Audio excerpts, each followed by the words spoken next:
the morning after the first 12-team playoff rankings came out, and there are a lot of folks down here in the South that are madder than a bunch of wet hens. Look, do us a favor, smash that subscribe button in the bottom right-hand corner on your Android or iPhone. We're live streaming on YouTube, Twitter, and Facebook. Catch us live.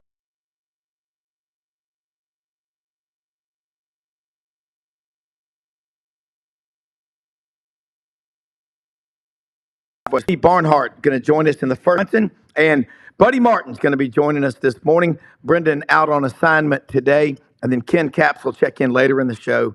Football Writers Association of America.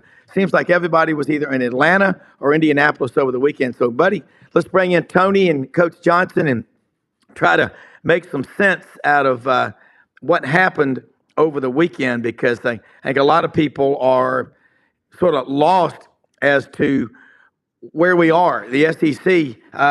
Tony, interesting. I saw a picture of you and Ken before the game. I know you've only got a few minutes, so I'm going to hand the ball off to you. 3 teams from the SEC make the playoffs. Take it from there. Dogs win. Well, yeah, obviously you've got Texas and Tennessee and Georgia who earn the right to be there, and then the controversy is, and really when you slice it all away, guys, it came down to 2 teams: Alabama with 3 losses, SMU and a team that lost their championship game on a record-long field goal in the last play of the game. I think this committee and a lot of committees do the same thing. They are captive to the last meaningful image that they saw. And the last meaningful image that selection committee saw was Clemson winning that game, and then SMU coach Rhett Lashley and Dabo Swinney embracing in midfield. And right after the game, it says, how could you possibly leave out a team like SMU? It wasn't a slap at Alabama, although I think at the end of the day, the Alabama would have been much better off had they lost to Oklahoma in September instead on November 23rd.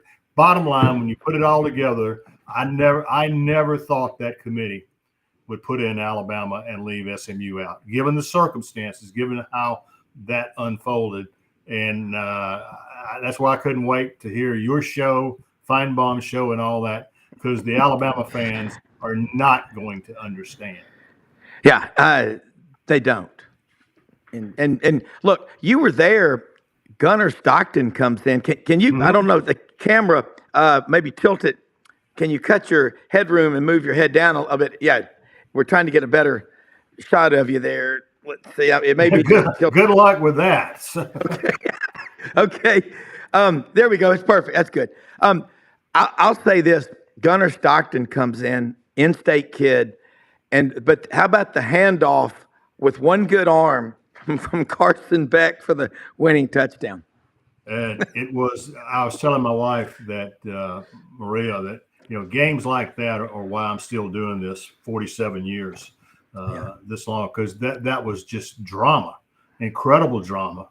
And Gunnar Stockton, a kid, highly recruited kid out of the North Georgia mountains, came in and he managed the team. And it was and give Georgia a lot of credit. They could have packed it in. They said, well, we've lost our quarterback and we're not going to. But it was an incredible finish and very, very entertaining. And now the Dogs are in the playoffs. A question for you. There was, a lot of questions about, do these SEC championship games and the Big Ten championship games, the conference championship games matter. But the way that game ended, the way the Clemson SMU game ended, wow, those were epic games unto themselves, weren't they? They were, and I've always said about the conference championship games, you can play your way in and you can play your way out. And that was simply just one of those things. I think the conference championship game means too much. It's too much, particularly for the SEC. It just means more, to quote a phrase. And so I don't expect anything to happen to the conference champion. Now, are we going to argue about it and debate about it and fuss about it? Well, yeah, that's going to happen. And besides, guys, look, in 2 years we're going to 16 teams, all right, and with no buys, and half the games are going to be played on campus. So just hold on. It's going to get better. It really is.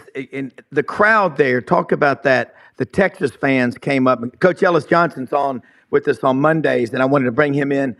His son's a preferred walk-on at Clemson with Dabo.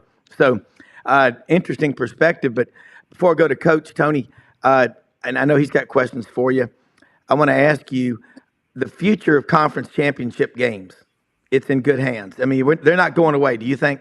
They're not going away because of the money that's going to be made from them. Okay. And in the case of the SEC, the tradition that goes with it. I mean, I promise you, I was at the Mercedes-Benz Stadium and those Texas people were just thrilled to be part of that. And it was a great atmosphere. And so now, right now, you've got a debate on the worthiness of those games, but over the long haul, I think they're going to be there. There's too much tradition, and most of all, as I said earlier, there's too much money.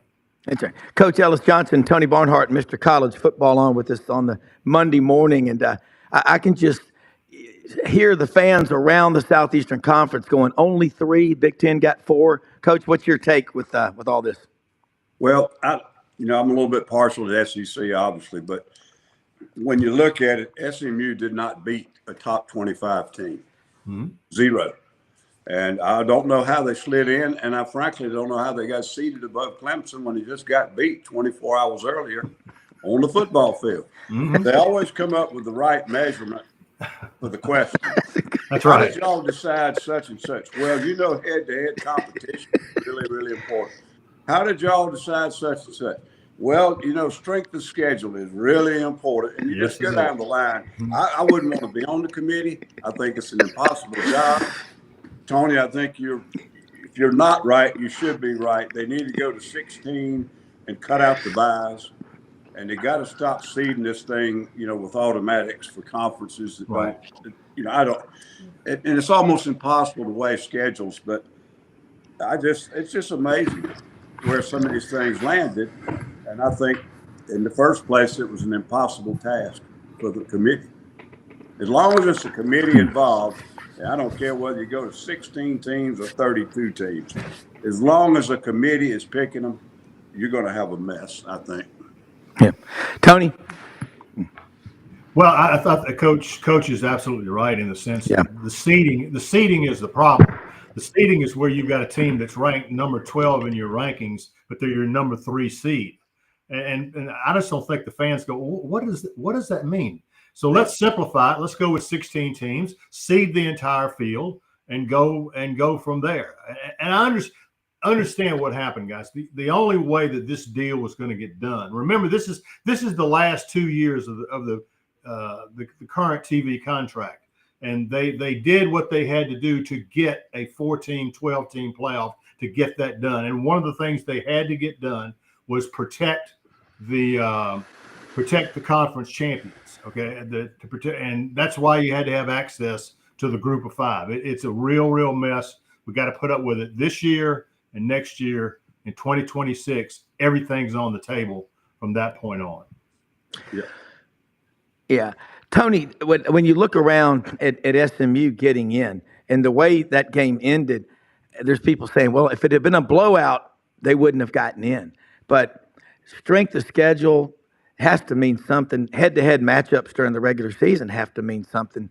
What are the worst takeaways that you've seen along the line of what Coach Johnson just said from where we are Monday morning?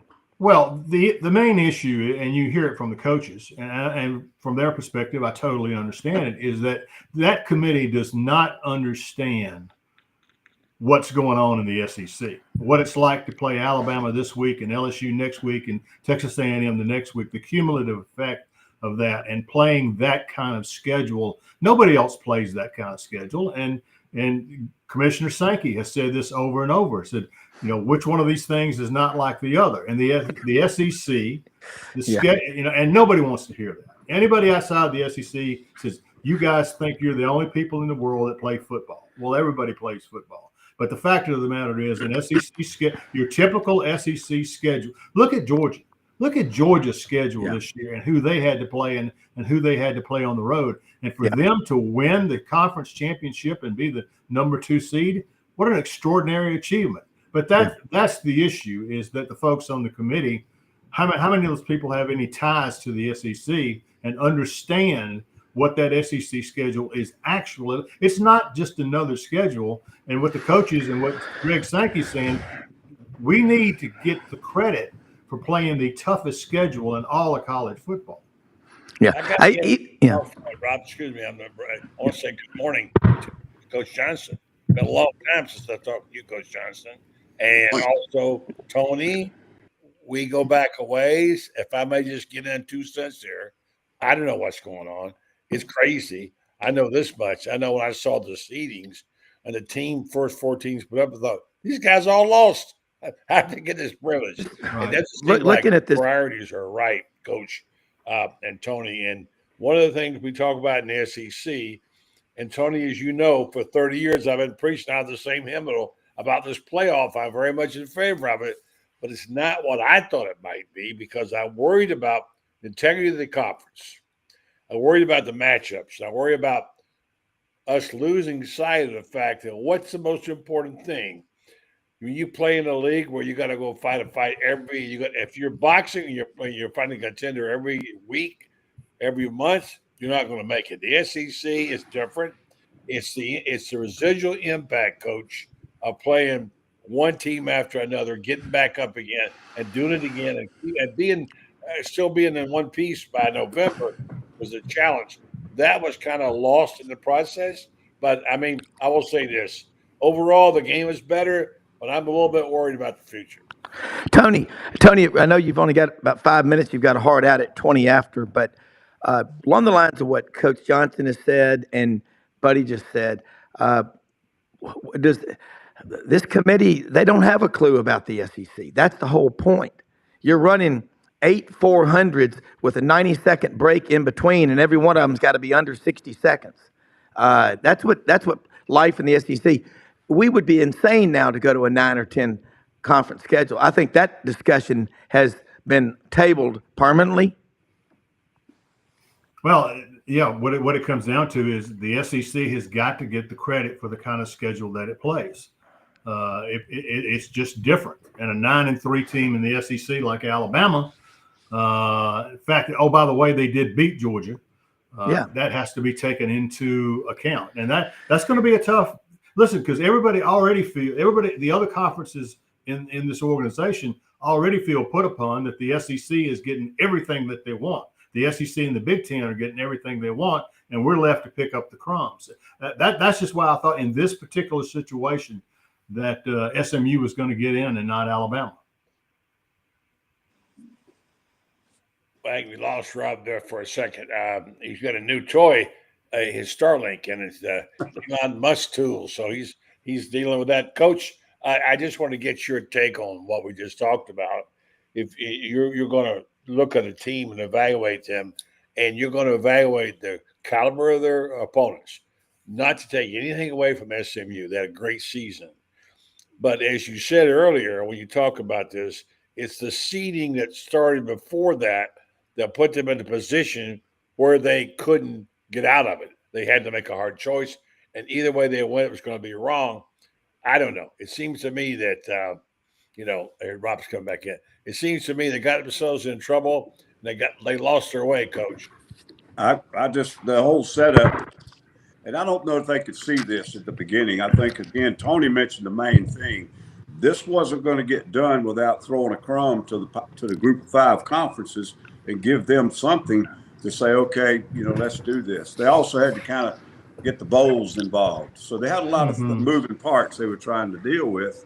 And there's no question it ended up being something that was going to short the SEC because you just couldn't put enough of them in there. And that's where I didn't know Tony was right and I was wrong. I thought right there at the very end, well, they're going to drop SMU about 6 places. Where they went wrong, in my opinion, to avoid this problem, they ranked SMU too high the week before, or either 2 weeks before. I can't remember which. But I looked up, they said that 8 in the nation, and I thought they are really asking for a problem. Because Clemson has a better football team than SMU. They weren't playing better the last 5 or 6 weeks because they were beat up. but they're a better football team than SMU. They got better players. And I said, this is getting ready to be a mess because they were heading for an upset or a loss, and they got ranked too high, and they couldn't drop them far enough. Hell, I don't even know how, again, I don't know how they end up being the 11th seed and Clemson's the 12th seed. Of course, it really wouldn't matter because now they got to go up and play in the snow in Happy Valley. So I wouldn't want to go to Texas or Penn State right now. But Yeah. I want to Tony, everybody's talking about the weather. I mean, I live in Memphis. It's duck season. It is cold here. I mean, we almost back in February of 21, we got 21 inches of snow over here. I think that is overrated, and I think these Southern teams are going to embrace it and love it. Yeah, the weather is absolutely overrated, and I think it'll.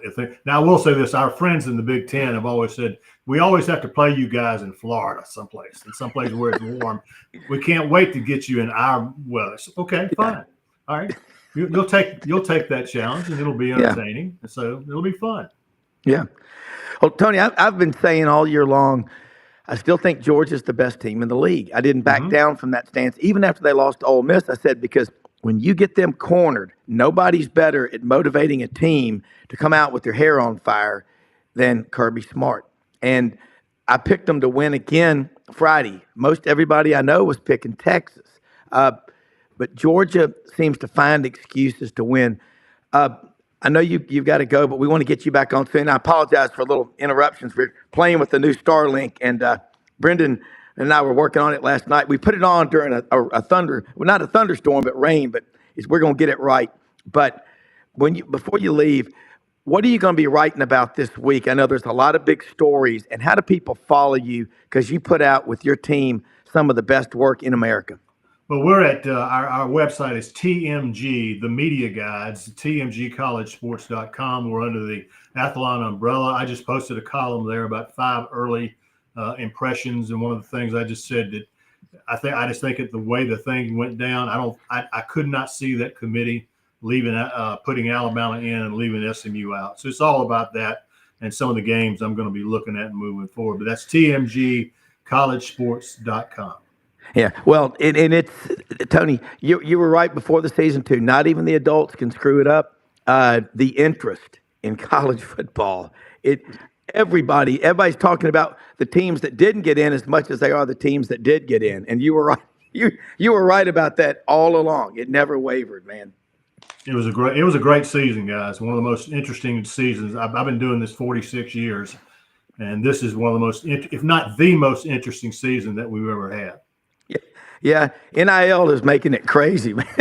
It's going to get better. All right, we'll look forward to having you on here in the next couple of weeks. Thank you so much. Okay, guys, good to talk to you. Same here. Coach Johnson, love having Tony on. This Starlink thing, I wish I could figure out what I'm going to be doing right. But I like George. This guy gets up in the morning out in Portland, Oregon. My brother lives in Mississippi. I think he said it was 14 the other night. Well, it did get cold. It was 21 here the other night, Coach Johnson. And Buddy's down there. I think in Ocala they were in the 20s, and Buddy in the Panhandle it was in the 20s. But look, man, when I think about that game Saturday, it has a $43 billion endowment. I think there's 9 guys on the team that got Lamborghinis this year. And Georgia still beat them. This is nothing against Texas, but I have heard from so many friends who said, thank God Georgia beat Texas because we'd never hear the end of it, Coach. What does this say about how tough this league is? Oh, I'd say, but do you know at the end of the season, how many top 25 teams in the final poll, how many top 25 teams did Texas beat? 0. That's it. Yeah. So, I've said before, I'm not sure how good the SEC is this year because of the quarterback issues that went on all during the season. Now, that doesn't take away from the speed, the physicality, and the wear and tear that we were just talking about previously. That's still going to be there whether you got a quarterback or not. You could beat a team 20 points in the SEC and come out with 5 players that can't play next week. Yeah. So it is a different grind. And the weather thing, back to that, it is overrated a little bit, but just the law of averages. If you play in Happy Valley in December or you play in Orlando in December, you got a heck of a lot better chance of having a mess in Happy Valley. May not be. You don't know what you're going to get, but you got a better chance. Did you hear what Franklin said up at Penn State? He goes, "Look, please, I know it's going to be cold, but don't show up in your camo and your deer hunting gear. It's going to be a whiteout, okay? And we want snow too. We want a double whiteout." But people forget, as James Carville said, the state of Pennsylvania, on one end you got Philadelphia, the other end you got Pittsburgh, and in the middle you got Alabama. Because there's a lot of deer hunters, four-wheel drivers. I like this comment by my good friend Jeff Boone. When the dogs decide they're going to win, they damn near always do. Got to learn how to flip that switch at the opening kickoff on both sides of the ball. Much improved defensive line play and open field tackling. Still lots to fix to win the Natty, especially defensive secondary and somehow dropped passes. Lastly, and I know Boone quite well, Gunnar Stockton is one tough son bitch, to borrow the line from Sheriff in Smokey and the Bandit, Jackie Gleason. But, buddy, look at this mess. You've covered football for a long time. Go back to what you said before Tony left about the game, all this craziness. We need some adults in the room to start taking control, and we can't have favoritism. Take the best, regardless of the conference. Well, when you get people involved, you're going to have this, like Coach said, committees. They kick things down the road. Let's make a committee out of it and figure it out later on. I want to talk about Gunnar Stockton. Ellis, I know you saw that hit on him. I mean, I don't know the exact definition of targeting. If that wasn't targeting, man, I don't know what was. I mean, the kid put his head in there and he got hammered.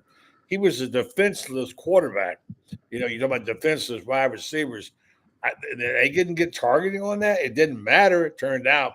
And how ironic what they had to do. They couldn't go back and get their $1 million quarterback, Rashado, third-team guy. They brought in the guy with one arm to hand the ball off to a player who was going to leave him, supposedly, a couple of weeks ago. Etienne is supposed to be in the transfer portal.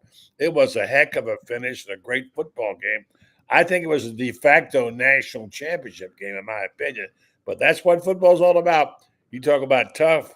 That kid was really tough. He took a blow. I'm surprised he's walking around today.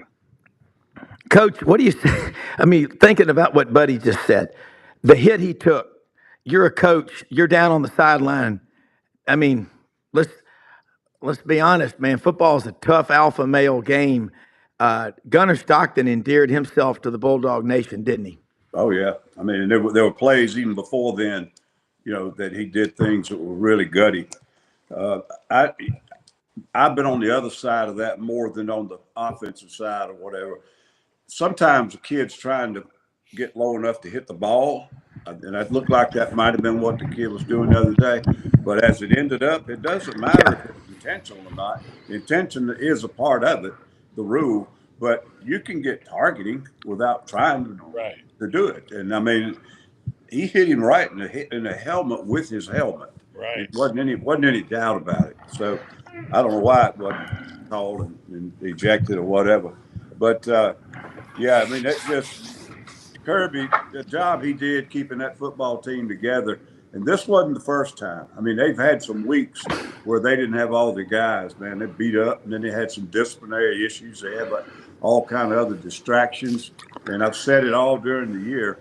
If you want to talk about the most tough-minded team, it's Georgia. And I said it right after they came back against Alabama, early in the season, and almost won that game. But they're just mentally so much tougher than most of these other teams. They really are. Interesting. I want to ask, whoever wants to answer this question. There's a lot of good ones on here. Are Georgia fans reading too much into Greg Sankey not congratulating Georgia after the victory over Texas? And Ken Capps will be on with us here in about 16 minutes. He covers Texas, A&M, Oklahoma, out in Dallas, Football Writers Association of America. But Do y'all see? I mean, I didn't see kind of the ending. It was crazy where I was watching it. But what do we read into that? I mean, I know Kirby said something about playing on the road a lot this year. I can't ever remember anybody playing a road schedule as difficult as Georgia went through. But I mean, things are said, but anybody want to think, is that a problem? That's a good question. I'll tell you one thing. I don't think it, but a lot of folks now are blaming Greg Sankey for what happened. The Big Ten, SEC basically put this thing together. And again, they did have to throw all the other conferences a little bone, and they had to do this, do that. But I think with giving the conference champions the automatic entry, and then also giving them the 4 buys, I think they created a real bad situation there. And now when it comes down to picking those final 12 teams, that's more the committee. That's not the commissioners. But I don't know how they didn't see that this could be a real problem to have a weak conference champion get in and get a bye and really create some problems for teams that didn't get that bye. I mean, I think they've got to get rid of the buys if they're going to do this, and especially not give them to these conference champions who rank down around the 12 or 11 or something, even 13. Yeah, buddy. Can we say? I mean, look. If you go back to the early days of the March Madness, when they had 32 teams, whatever, they never could get enough. It was going to go up, Ellis. It was going to go up, going to go up. It's still not fixed yet. I like the game better, but until they start putting a premium on the schedule, the strength of schedule, and the difficulty you play as a league, it's not ever going to have its full integrity. I do think there'll be some changes made next year, but you can't keep adding teams every year. It either is going to be 12 teams or 16 or whatever. I do love the game, as you all do too. My opinion of it was, again, going back to basketball, they got it right with March Madness. How do you play it now? The problem began, Coach, when they started devaluing conferences, started moving teams around. In my mind, you divide the country into quadrants, play region versus region. But now you've got Oregon playing in the Big Ten. So how do you figure that? Doesn't make sense. I do think they'll get it right eventually. Enormous amount of money at stake here. Oh my goodness gracious! Yep. Speak of money, Coach, did you see where Soto signed with the Mets for $750 million? I mean, it's ridiculous. Hey, you saw what the guy out there for the Dodgers got the $700 million. Yeah, and Ohtani. He went over that, and he deferred it and said, "I'll take $20 million up front because they've got a 13.25% state income tax in California." So just do the math on that one. That's golly, close to. Just on that tax, not your federal, just on that's $94.5 million he's going to defer, basically. But that's insane. Rob, wait a minute. You're talking, we're out of our league here, Coach. He's talking money now. I don't even understand that at all. But you're right. Whatever you say, I've deferred. Well, buddy, I got to tell you, I got to ask you, and Coach Johnson, Buddy was sports editor for a long time for the Denver Post, and the cool thing, you covered some incredible games, but I think the coolest picture in Buddy's studio, Coach Johnson, is the one of Elway in Cleveland. Man, you've seen a lot of neat stuff happen. Both of y'all have. But I tell you, Elway didn't get talked about enough. He's unbelievable. What he could do, Coach. You love a quarterback who can run.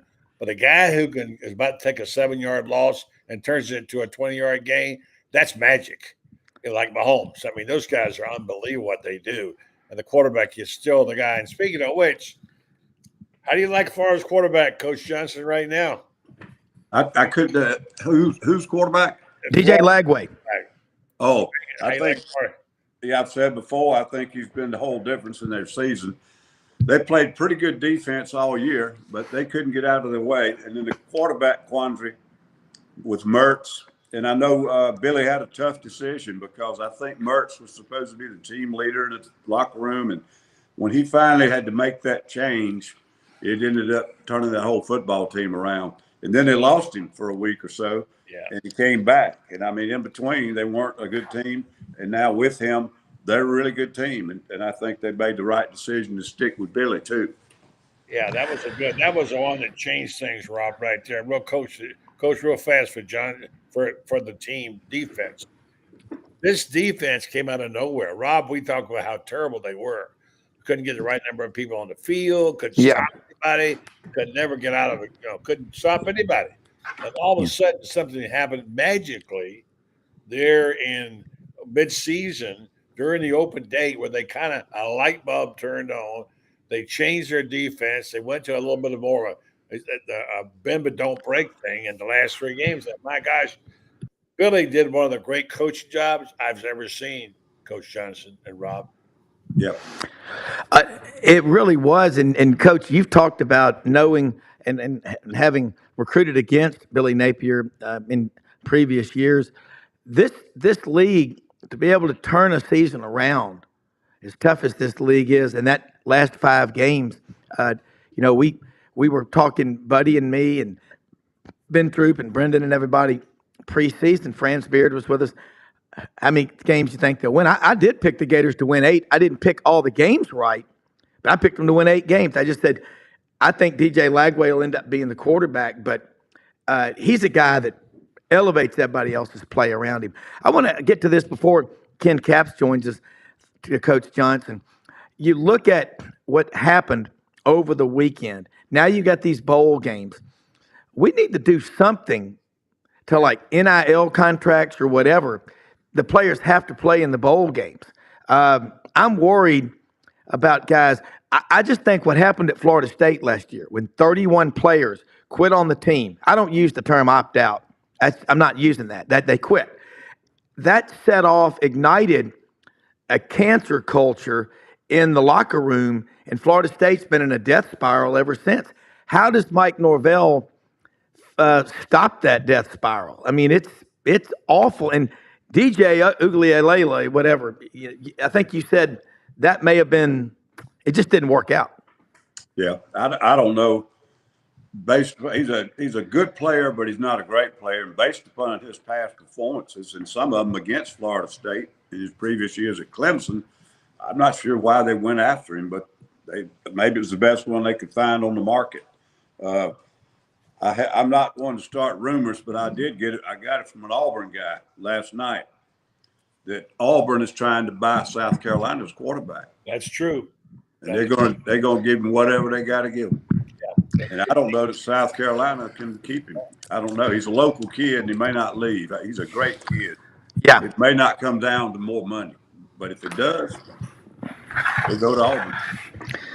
Well, I mean, right now, DJ Lagway is, I think, the best freshman quarterback for sure in America, but he's probably one of the best quarterbacks, period. And last year, there were maybe 3 big-time quarterbacks in the portal. Jackson Arnold, I think he's leaving Oklahoma.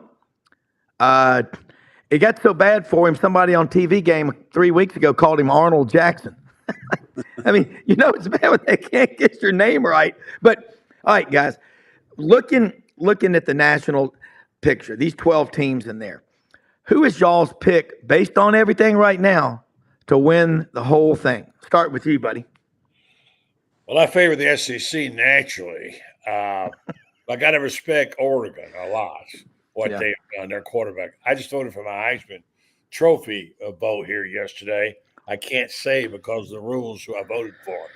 But when you're a quarterback that takes your team to undefeated season, I don't care what league you're in, especially if it isn't the Big Ten or SEC, you got to be consideration.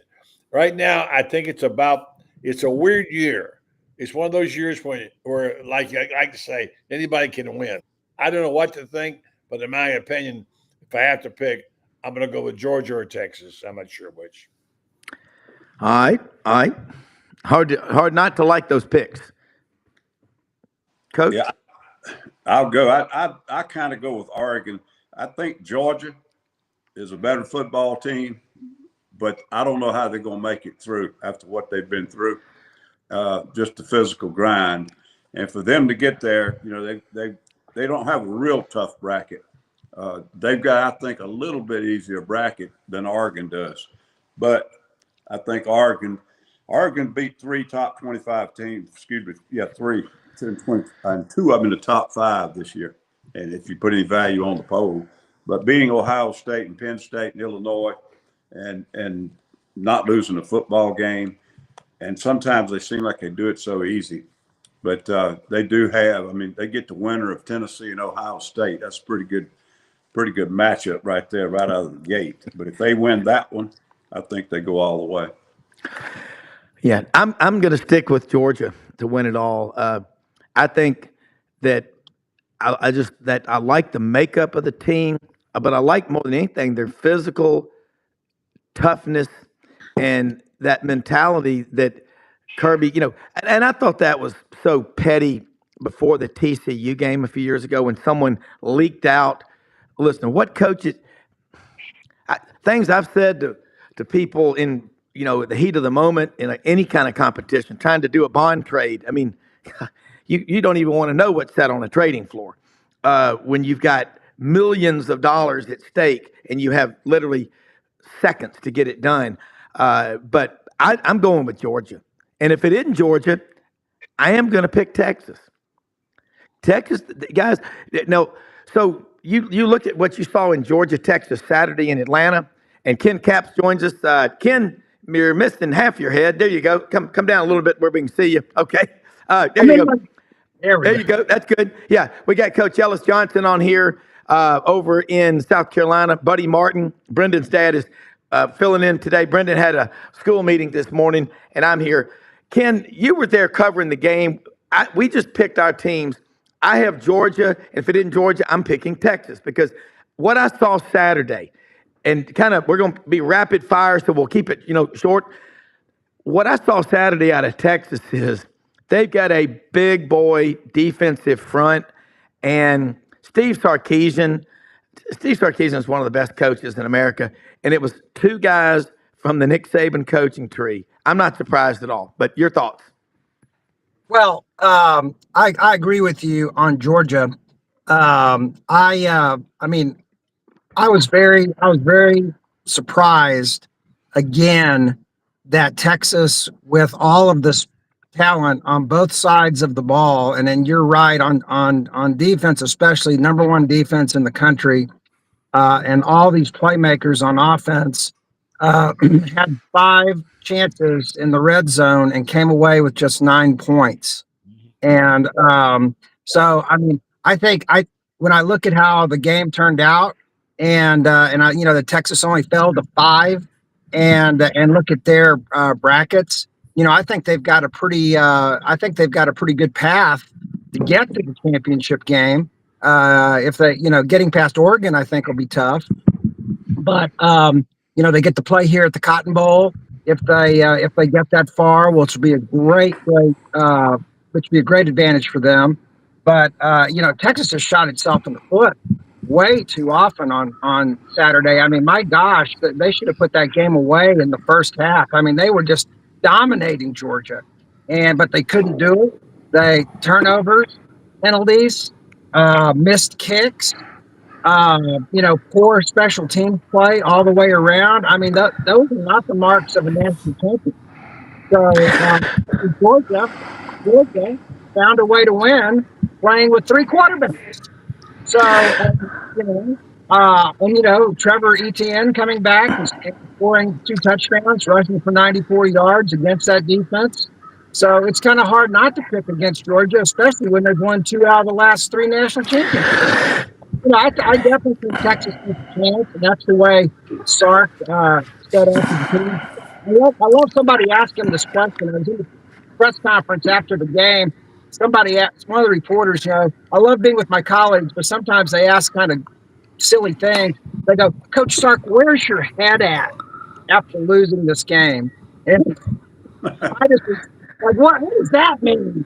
But he looked at this guy really sternly and said, my head is at that we're going to play for the national championship. And so that's the mentality that he's bringing to this team. And hey, I think it's between Georgia and Texas. You're right, but Texas is going to have to play a hell of a lot better to win a national championship. Yeah, Coach.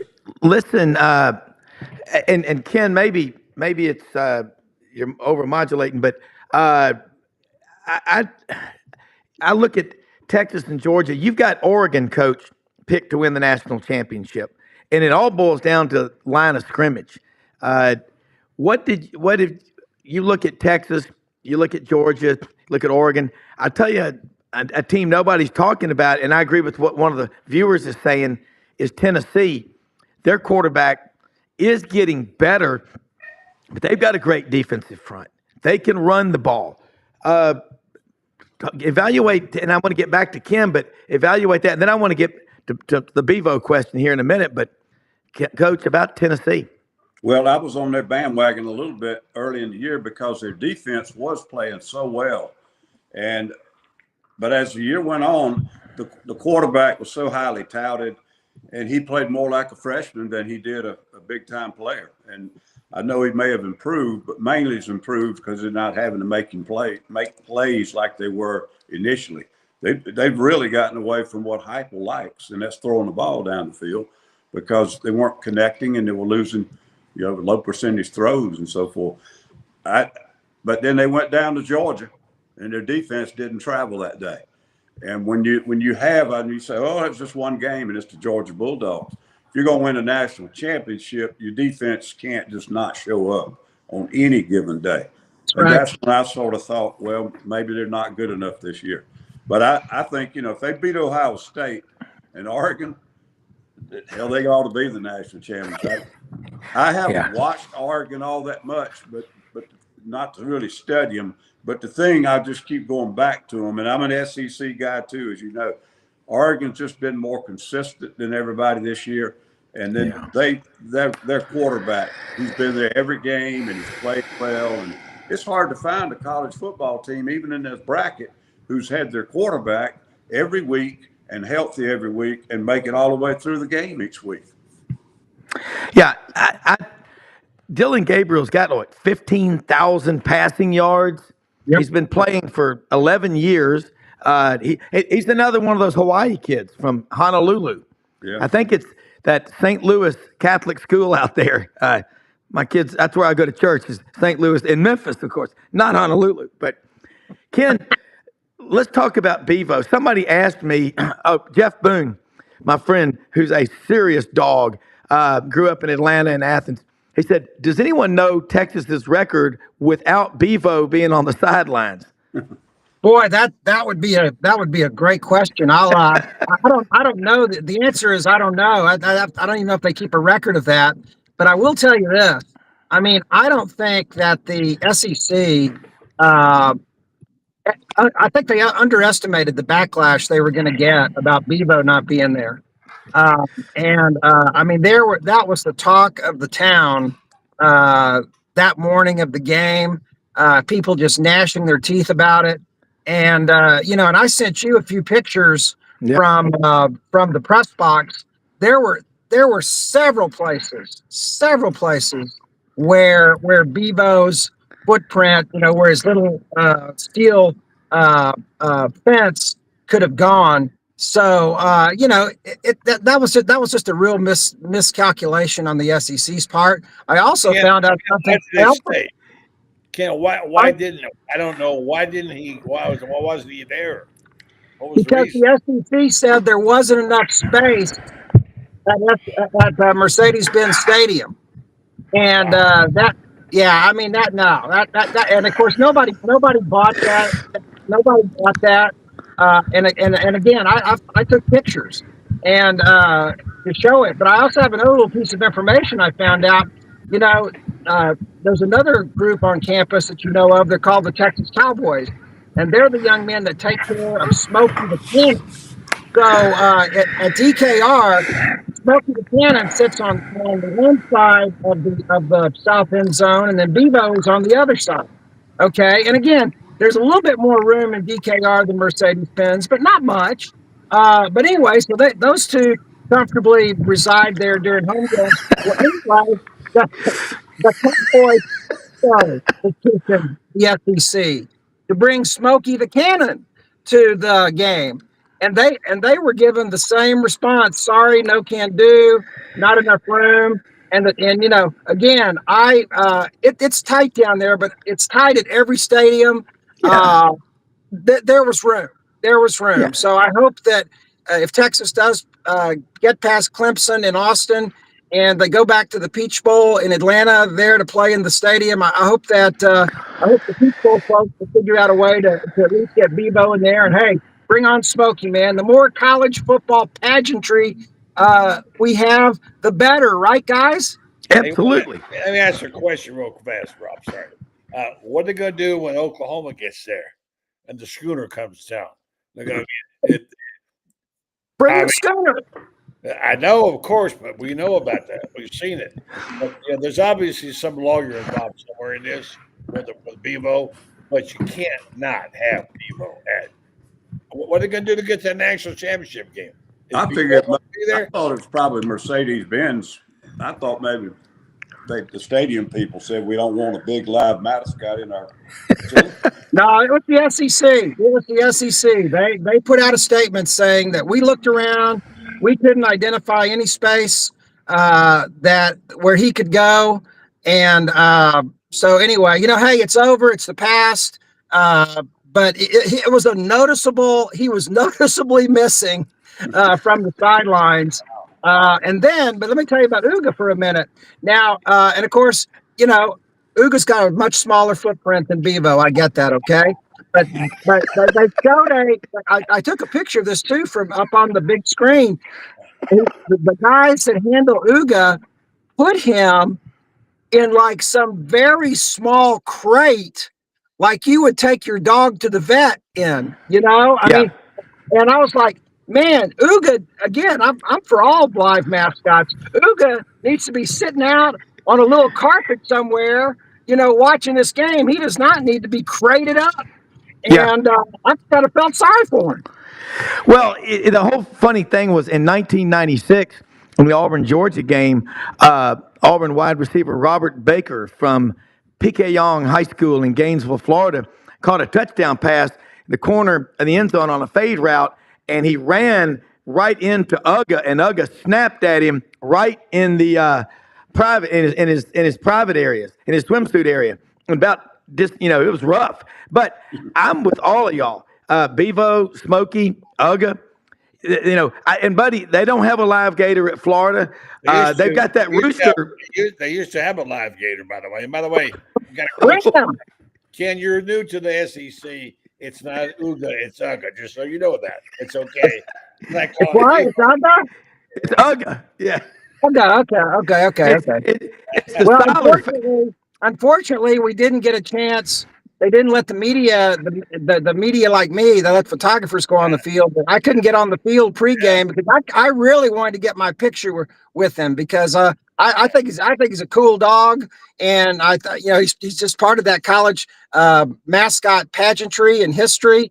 But he needs to be roaming free, you know, like Revelry was last week at the A&M game. You're never going to catch Revelry in some little bitty crate that you only use when you take your, you know, dog to get his flea shots or something like that every year. Yeah, well, we need to do a whole show on mascots. You know? Yeah, let's go. Yeah. Rob, we lost you, buddy. Lost you someplace there. Sorry about that. And but you talk about the history, the traditions, and the heroes of college football. And that's what makes it special. Coach Johnson, could you imagine Colorado and Texas playing? Ralphie the Buffalo coming out on one end, Bevo on the other. Scary now. That's scary. Ralphie. Yeah, how'd you like to be caught between those two? All right, now we got Georgia, Tennessee, and Texas in the playoffs. Coach, you like Oregon, and I've watched Oregon for a long time. Matt Dean, who's a regular on our show on Thursdays with John Hartwell, his son Tyler's in his third year on the staff with Dan Lanning. He was with Jimbo for 4 years before that at Texas A&M. And I've learned a lot about Oregon. Phil Knight is a big player at Oregon. Naeem Offer, the number one player in Alabama. He was committed to Ohio State. Auburn tried like crazy to flip him Wednesday. How do you compete with a kid getting his own shoe deal, Coach Johnson? If you're like, well, look, I'll take you to that Bass Lake down there. We got some big fish. Well, Nike said that they'll make even bigger fish. Could you imagine, Coach, recruiting in today's world? At what point do you just say uncle? Well, actually, I don't know. I think it'd probably be just as easy as recruiting back when I was doing it, because it was so, you didn't know what was going on. Yeah. And a lot of kids, you had to find out who the hook was, whether it was the uncle or the guy down the street or whoever. And now it's kind of out in the open. I almost hope there's going to be some kind of just ridiculous thing with what they're giving these kids real soon, because it's going to take something like that for everybody to come to their senses and get it under control somehow. But the portal worries me more than the NIL. The kids deserve the money. They just screwed up how they let them get it. Yeah. But the portal is a bad deal, and they need to be some kind of 2-year. You go back to the old thing where if you just walk out, you got to sit a year, and people will quit tampering so much. I agree with you on that. Sit out for a year, you ain't gonna give them a whole lot of money, or you'd be just wasting it. But the portal's something's got to change with the portal. Hell, even a pro football player has a contract. Yeah. Well, I'm gonna tell you what, and let me add to that, Rob. I was hoping this would. I was hoping this would play out.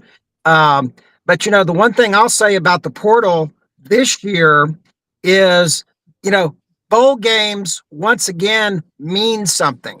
Okay, so in this day and age, you don't see a lot of kids opting out like they have the last 2 or 3 years and not going to play in the bowl games because either they're transferring or they're coming out early or whatever they're doing. And big stars on these teams that are leaving their teams in a lurch, going to a bowl game, leaving their teammates in a lurch.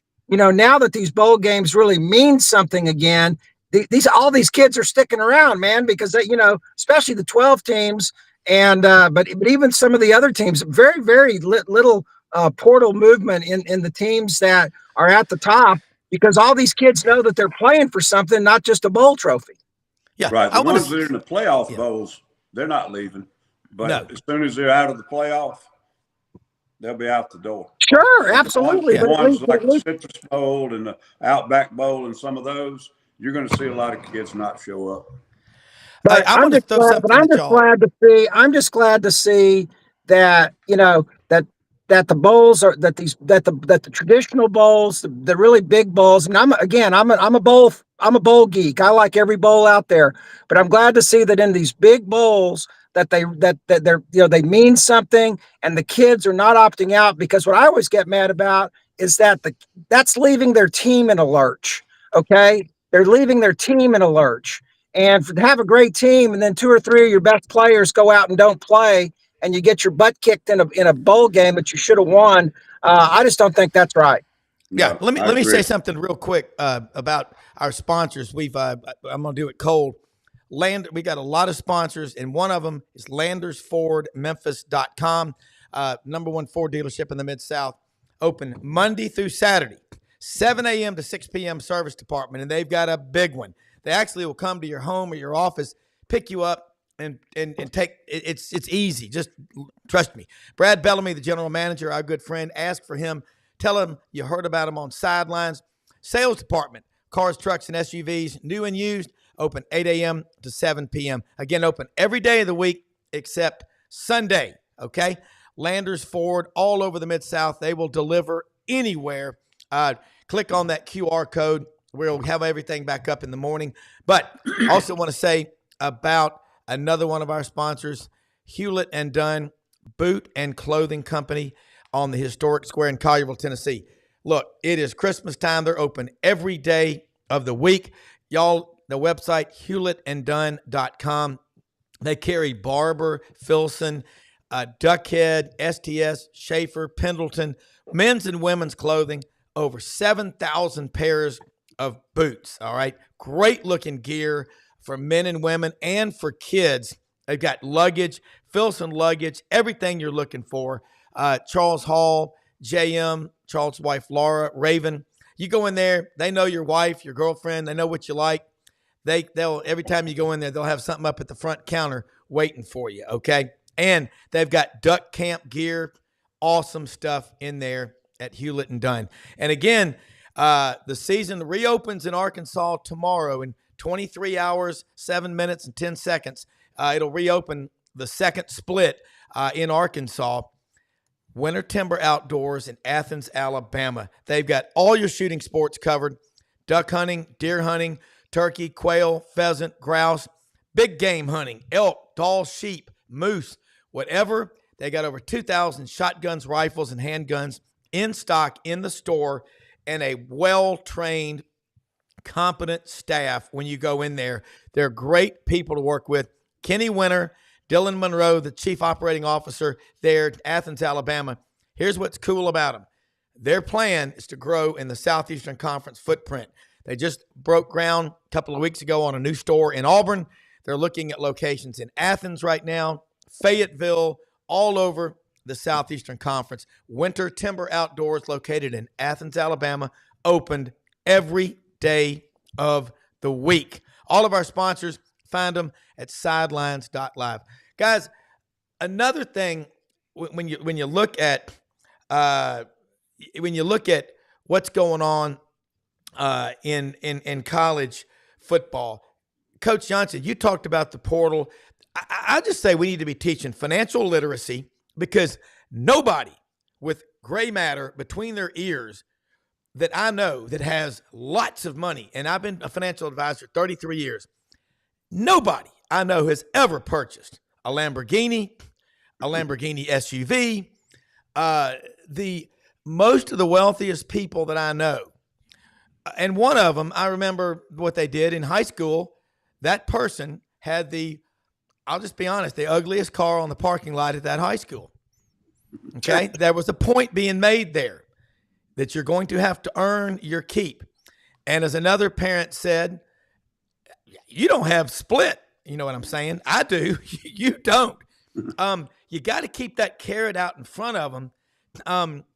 And I'm not against them being paid. I am a capitalist all the way. But put it in an age-banded trust, Coach Johnson, to where they get it at age 25, 30, and 35, or incentive-based trust to where you've got to be making a 2.5 or a 3.0 academically. You've got to stay in school. You got to not get in trouble. You put a morality clause in there. Put some teeth in the damn contract, because all of us, Buddy's had contracts, Ken has, Coach Johnson has. I've had contracts. I've had 5-year contracts, man. I know what it means. Aren't we supposed to be educating these young men and women in college, teaching them the lessons of life? Because every now and then I get compliments from my kids. They'll go, Dad, golly, I used to hate you and hate what you would say about, you want something, go earn it. But you know what? I think, who's the most popular guy on ESPN Game Day? It's a 72-year-old coach from Monongah, West Virginia, named Nick Saban. He's a hard ass. He's driven. He does things his way. I think society has dropped the ball and is reading it wrong. I think these kids are clamoring for tough discipline, tough love, and they want it, Coach Johnson. Agree or disagree? Well, I agree with everything you're saying. Every coach would agree with what you're saying until they lose a recruit over it. Yeah. Then they're going to say, the hell with that. I'm going Right. to buy the best player. That's right.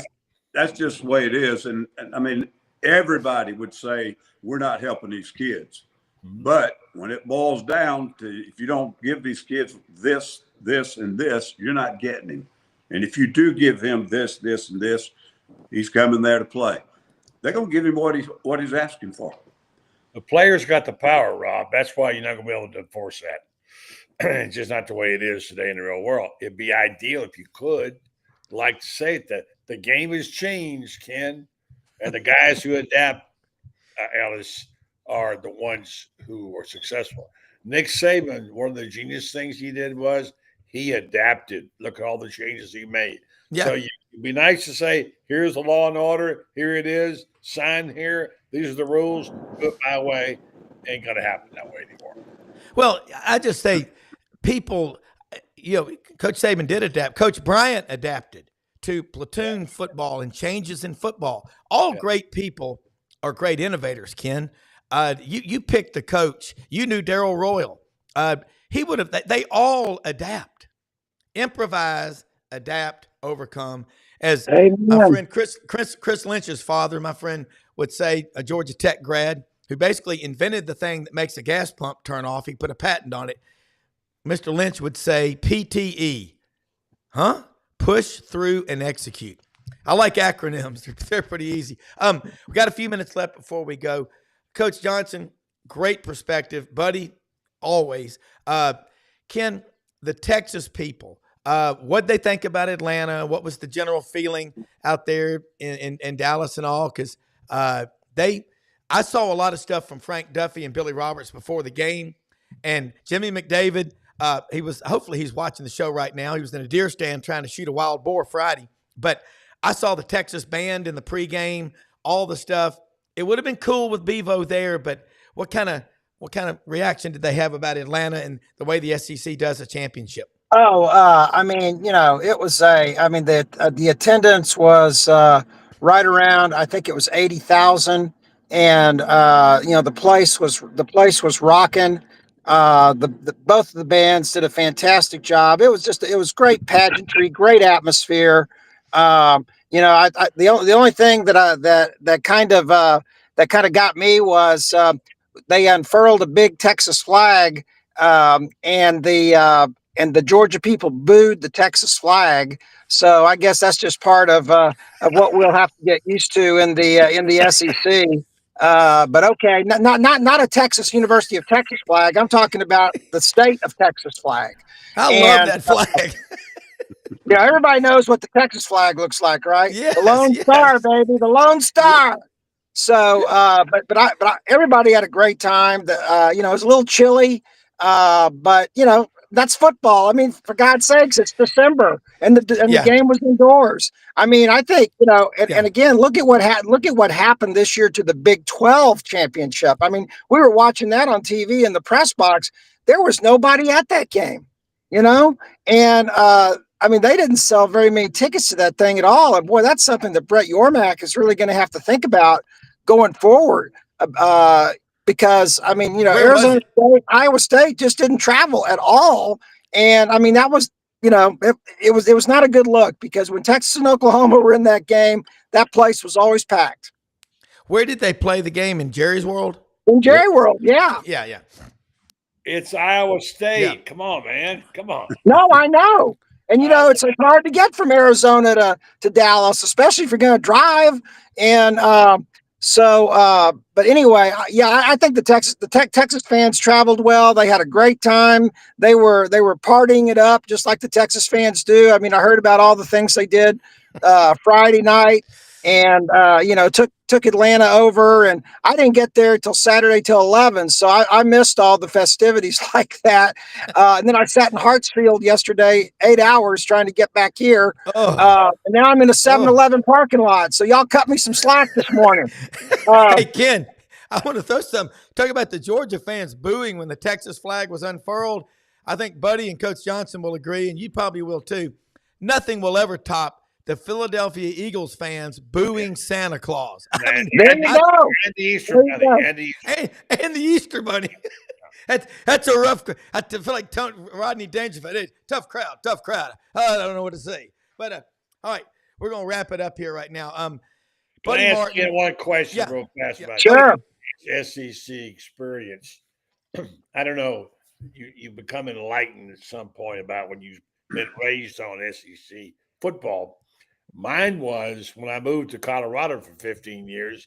I went to my first game at Forbes and in Boulder, and there were 40,000 people. I said, "What a great crowd this is." I looked over Woody Page, who's from Tennessee, and said, "They think this is a great crowd?" Right. The SEC, this will be a bad crowd. It's different. Now, Texas hadn't had to go through that because it's Texas. But there is a huge difference in the SEC, isn't there? Hey, 40,000 people in the stands is a Texas high school football game here in, seriously. The state, I was telling Rob this, next week, all 6 classifications of Texas high school football are going to play in Jerry World. They'll play Monday through Friday, starting with 1A, the 6-man, all the way to 6A. God. And they will have the attendance will easily be over 40,000 for some of those games. And the total attendance for the week will be over 250,000 people. Okay.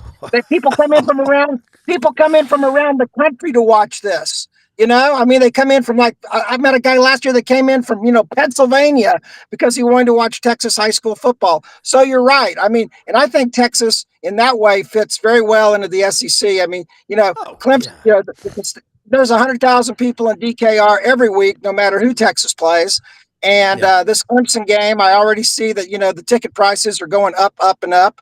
And, I got to mention that, though, before we leave. I don't know if y'all saw Dabo's comments yesterday about playing Texas in Austin, but he said he was really excited about meeting Matthew McConaughey. Yeah.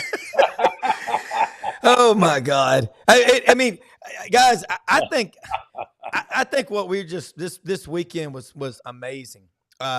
You had basically that was a 15-round, heavyweight classic bout there in Atlanta, and Steve Sarkisian, and I'm just a big fan of his because of the turnaround in his life. I cheer for people, Exactly. man. I love that guy. He is Coach Johnson. I don't know if you know Coach Sarkisian, but man, he can flat out recruit and coach, and he is hyper competitive. I love it. And I think where we are in college football, we're going to go to 16 in a couple of years, maybe, guys. It's just going to get better and better. But I'll just close by saying Tony Barnhart's right. Not even the adults can screw it up. The damn game is so popular, and it's just you can't get enough of it. Now we're going to have we're not going to have. Wait a minute, this coming weekend, I don't know what college football, what the schedule looks like. Army, Navy, and Navy, right. Because it keeps the streak going. Because we're going to have football until like the end of college football until like January 27th or something like that. So, excellent. Yeah, say, hey, never a problem. Ken Capps, Football Writers Association of America, Coach Ellis Johnson over in South Carolina, Buddy Martin, GatorBaitMedia.com. Check out the Buddy Martin Show on this same channel, Monday through Thursday, 9 p.m. Eastern. Lots of talk about the Gators with some of the best journalists and writers in America, but a lot of talk about college football. And you never know who might be on there. Urban Meyer, Steve Spurrier, some pretty good coaches. You will learn a lot. Tony Barnhart's going to be on there Wednesday night. But, hey, most often we see the face of Christ in the least among us. We're the most blessed people in the blessed country in the history of this world. And, Coach Johnson, thank you so much for what you're doing. Audrey has been Christmas shopping. I think I've never seen anything like it for what people like you have contributed to. These kids over here in Parkin are going to have an unbelievable Christmas. But, hey, the stronger you are yourself, the more you can help other people. So find ways to get out and help others every day. We'll be back in the morning. Buddy, thanks for filling in. This was fun. Sorry when I switched back, I lost you on the mic, but we got it worked out. We'll see you tomorrow. All right, guys. Thanks, Rob. Thanks for having me on. Always, man. I love it.